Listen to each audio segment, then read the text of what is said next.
This morning we have brought Darcy in here because we know that in a few minutes she's going to be interviewed in front of the church, and we think that she's not up for the task. So we are going to try to toughen her up in the next couple minutes to get her ready for this.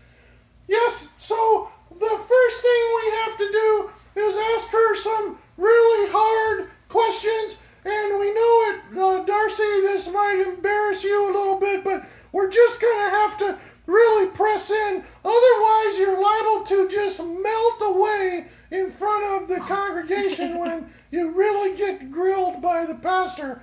Yeah, so my first question is, I need to know. Well, no, I thought I was going to ask the first question. No, I'm going to ask the first question because you didn't have questions that were tough enough, remember? You were going to ask questions like, how tall are you and what did you have for supper last night? And I'm not going to ask questions like that. I'm going to ask her hard and embarrassing things like, what size of clothes do you wear? And do you dye your hair? And do you really have to wear glasses, or are you just faking it with your eyes? Those aren't real questions either, though, because all that's going to do is get her more frustrated before she gets in. Look at her. She's starting to break out in a sweat already just because we got all this tough stuff that we're throwing at her. So I want to ask her one of my questions.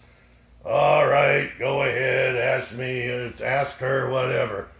Darcy, I just want to ask you, you've been around a lot of years, and I just want to know if you still love me as much as you said you did about 5 years ago.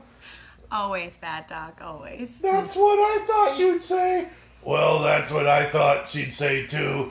And yet, when you're not around, she's telling me how much she loves me, so I think she's a little confused.